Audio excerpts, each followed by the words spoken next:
Organ transplant, especially kidney transplant, is a fairly new area within Ghana's healthcare system. Korle Bu Teaching Hospital is taking the lead in this area of medicine, with the hospital performing 2 surgeries in July. Until the establishment of the transplantation program, patients were left with the option of traveling abroad or remain on dialysis at 400 Ghana cedis per session at least 3 times a week. Undergoing indefinite dialysis is a financial burden many cannot afford. According to Dr. Opoku Ampoma, the CEO of Korle Bu, a transplant is the best option for chronic kidney disease. Dr. Ampoma at a press briefing called for a legal framework to regulate organ donation and harvesting. What we are having now is that somebody who relates the patient has to sacrifice 1 kidney for the patient.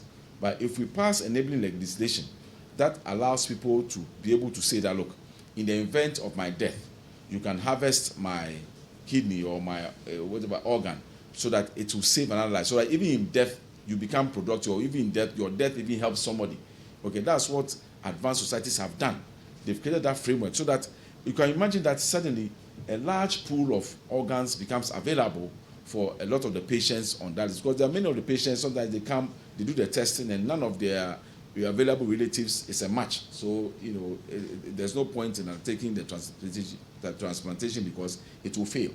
But then if we have this enabling legislation, then this is something that will enable more transplantation cases to happen, so that then we can show up the numbers and make sure that most of the patients are taken off dialysis. The Korle Bu Kidney Transplantation Program is supported by the First Kai Group, which is helping patients pay the $21,000 per transplant. Executive Chairman of the group, Eric Sedikutoche, promised the company's support for the dialysis and transplantation program. This is a dream come true.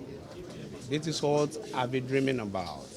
And it's a landmark for humanity. It's a landmark for Ghanaians. Because that is the only way we can have an exit plan for the dialysis.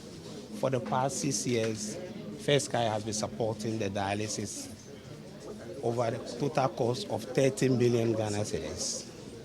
And this is continuing every day. And the cost is increasing. Every patient goes for session 3 times a week. And as we speak now, the cost of each session is about 400 Ghana cedis.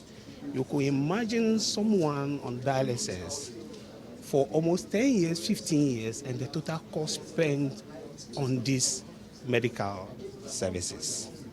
That is why we've decided that the solution to this will be the kidney transplant. But unfortunately, this could not be done in Ghana for some years ago. And all this is being done in India at a total cost of about $100,000 to $200,000. I personally sponsored about 4 of such patients to India. And I believe that it's not worth for us as a country to be investing in other countries' economy.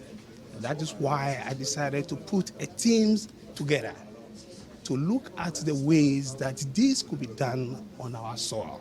Dr. Opoku Ampoma also called on corporate organizations to partner Korle Bu to expand the facilities of the hospital. We've trained a number of good neurosurgeons in this hospital. But now, guess what? They don't even have the space to even operate in. We need we need an extension to the surgical block. We are grateful for whatever investment is coming in, because government, as for urology, they are putting up a new urology and nephrology center of excellence, which we are grateful for. We have a new infectious disease center, but there's more that needs to be done, because this hospital was built 100 years ago. At that time, you had a certain population size, you had a certain need. Now, the population size has outstripped. This is by numerous sites. If you go to our polyclinic, for instance, we don't have a proper emergency room there. And, so we're hoping that we'll be able to attract funding so that we can build a proper emergency room for the polyclinic, because that's the first point of call for the community when they have a health emergency. There are about 1,000 kidney patients on dialysis around the country, and at 400 cedis per session, patients are required to do this about 3 times a week. So it's quite expensive. to be on dialysis. We're told that transplanting is a more cost-effective option for patients and even more effective for these patients. The Korle Bu Teaching Hospital says that it is ready with the right kind of support system to do this transplant for patients. My name is Charles Osukumi for Citi News.